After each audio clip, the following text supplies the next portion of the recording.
Bharatiya Janata party ભ્રષ્ટાચારી શાસન મહાનગરપાલિકામાં વર્ષોથી ચાલી રહ્યું છે, ત્યારે ભારતીય જનતા પાર્ટીના લોકોને પણ ખ્યાલ આવી ગયો છે કે ભારતીય જનતા પાર્ટીને લોકો મત નથી આપવાના અને જાકારો આપવાનો છે। આ વાતનો ખ્યાલ ભારતીય જનતા પાર્ટીને આવી ગયો છે, કારણ કે અનેક વાતો એવી રાજકોટ શહેરની અંદર થઈ છે। ટીઆરપી ગેમ ઝોન થી લઈને અનેક ઘટનાઓ એવી બની છે કે જેની અંદર ભ્રષ્ટાચાર છે ચોથી જાગીરે અને વિરોધ પક્ષ તરીકે મેં ઉજાગર કર્યો છે। ક્યાંક ને ક્યાંક લોકો સમજી ગયા છે કે આ અંધકારી શાસનની અંદર અજવાળું લાવવા માટે વિરોધ પક્ષના હાથમાં સત્તા દેવી અત્યંત જરૂરી છે। આ રાજકોટની પ્રજાએ મહત્વનો નિર્ણય અને મન બનાવી લીધું છે, ત્યારે ભારતીય જનતા પાર્ટીના લોકો દ્વારા અમારા લોકોએ જે 72 કોર્પોરેશનના ઉમેદવારોએ ફોર્મ ભર્યા પછી જ્યારે ચકાસણી થતી હતી, એ ચકાસણીની આગલી રાતે અમારા 4 કેન્ડિડેટો ઉપર ધમકી ભર્યા ફોન અને ક્યાંક ને ક્યાંક માનસિક રીતે પ્રેશર કરવાનું કામ, દાદાગીરી કરવાનું કામ કરવામાં આવેલું હતું। ત્યારે અમારા યુથ કોંગ્રેસ અને એનએસયુઆઈના સાથી કાર્યકરોને ખ્યાલ મળતા એમનો તાત્કાલિક રાતે જવાબ આપવા માટે યુથ એનએસયુઆઈની ટીમને અભિનંદન આપીશ કે જાણ કરી અને જગ્યા ઉપર પહોંચી।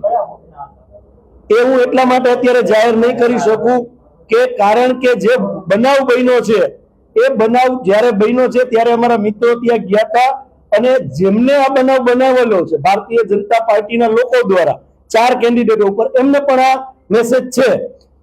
એ પછી પ્રદેશ કોંગ્રેસ દ્વારા 72 ઉમેદવારોને ક્યાંય ખોટી રીતે કોઈ હેરાન ન કરી શકે અને માનસિક રીતે કોઈ હેરાન ન કરી શકે, એના માટે રાજકીય સ્ટ્રેટેજીના ભાગરૂપે ટોટલ 6 ટીમો પાડીને 72 ઉમેદવારોને અલગ અલગ જગ્યાએ રાખવામાં આવેલા હતા।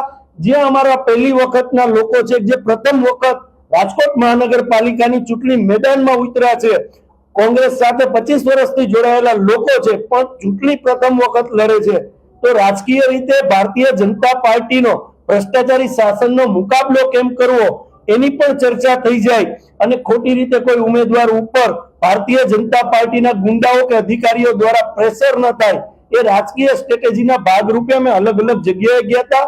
કાર્યાલય પણ અમારું ચાલુ જ હતું અને વોર્ડમાં ટોટલી લોકોએ પ્રચાર સાહિત્ય દ્વારા એ પણ અમારો કાર્યક્રમ ચાલુ જ હતો। ક્યાંય લોકોની વચ્ચે ન રહેવું એ નહોતું। આખી અમારી સિસ્ટમ જે અમે બનાવીને ગયા હતા સંગઠનની, એ સંગઠનની સિસ્ટમ અને અમુક ઉમેદવારો જે ગઈકાલે અમારી સાથે પહોંચી ગયા હતા ત્યાં લગીની રાજકોટ જ હતા અને બધા ઉમેદવારો અને સંગઠનના લોકોએ 18 વોર્ડની અંદર પ્રચાર પણ શરૂ થઈ ગયા છે।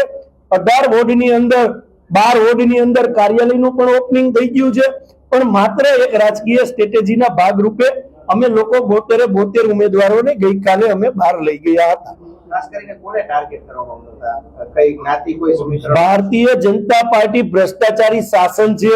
જો તમને લોકોનો આટલો સંપૂર્ણ ભરોસો હોય કે ભારતીય જનતા પાર્ટીને લોકો જનાદેશ દેવાના છે, તો લોકશાહીનું ચીરહરણ કરવાનું કારણ શું? એ સીટો ઉપર ટાર્ગેટ કરતા હતા કે ઓબીસી સીટો ઉપર વધારે હું આપના માધ્યમથી કહેવા માંગુ છું રાજકોટની જનતાને કે જે ઓબીસી જ્ઞાતિમાં જેમનો પણ સમાવેશ થાય છે, આ ભારતીય જનતા પાર્ટીના ભ્રષ્ટાચારી લોકો એવું સમજે છે કે કઠપુતલી વાળા અમારા આગેવાનો આવે, કોઈ ઓબીસી નો સારો નેતા છે એ મહાનગરપાલિકામાં ન જાય, એના માટે ઓબીસી ઉપર ટાર્ગેટ કરતા હતા જે રિઝર્વ સીટ છે ત્યાં, અને બીજું એસસી એટલે કે શેડ્યુલ કાસ્ટની જે રિઝર્વ સીટ છે, આપના માધ્યમથી કહું છું કે મેયરની સીટ છે એ રિઝર્વ એસસી કાસ્ટમાંથી છે, તો એવી જગ્યાએ પણ આ લોકો ટાર્ગેટ કરતા હતા। જે એમના ભારતીય જનતા પાર્ટીના ભ્રષ્ટાચારી લોકો જે સ્વપ્ન જોયા હતા એ સ્વપ્ન અમે રોડી નાખ્યા છે અને એ મીડિયાના મિત્રોને પણ આપ બધાને પણ ખ્યાલ છે। શું ફોનમાં શું કહેતા હતા તમે? સાથે હતા કોઈ ફોન આવ્યો એવું બન્યું? મારી સાથે 12 ઉમેદવારો હતા, એમાં અલગ અલગ જગ્યાએ ક્યાંય ઓબીસી ઉપર પણ ફોન આવ્યા કે એસસી ના કેન્ડિડેટ ઉપર પણ આવ્યા, કોઈ સગાવાલા હોય, કોઈ રાજકીય રીતે એમને કઈ ખ્યાલ ન હોય એવા લોકોના પણ ફોન આવ્યા કે ભાઈ તમે આ ચૂંટણી લડશો તો પાછળથી આ લોકો આવું કરશે આવું કરશે, પણ મારા તમામ ઉમેદવારો તાકાતથી એમને જવાબ આપ્યો છે। ચાહે સગાવાલાનો ફોન આવ્યો હોય, મિત્ર સર્કલનો ફોન આવ્યો હોય, અન્યથા અમે ચૂંટણીની અંદર તાકાતથી લડવાના છીએ એવો પણ તમામ ઉમેદવારોએ જવાબ આપેલો હતો અને આવનારા દિવસોના આપના માધ્યમથી કહું છું કે ચૂંટણીની 26 તારીખે ચૂંટણી થવાની છે અને અમે એક તંદુરસ્ત હરીફાઈથી રાજકીય રીતે અમે ચૂંટણી મેદાનમાં ઉતર્યા છીએ. અમે કોઈ લોકશાહીની વિરુદ્ધ ભાષામાં અમે ચૂંટણી લડવા માંગતા નથી અને સામેના પક્ષોને પણ કહી છે કે હેલ્ધી હરીફાઈ કરો, જાહેર જીવનની અંદર હેલ્ધી હરીફાઈ કરો. પ્રજા જેને જનાદેશ આપશે એ સત્તા લગીન પહોંચશે. પણ જો ભારતીય જનતા પાર્ટીના લોકો દ્વારા હજી પણ કોઈ પણ અમારા ઉમેદવારને ટચ કરવાનો પ્રયત્ન કરશે તો એ જે રીતે વાત કરશે એ જ રીતે રાજકોટ શહેર કોંગ્રેસ પણ વાત કરશે. આપના માધ્યમથી કહું છું.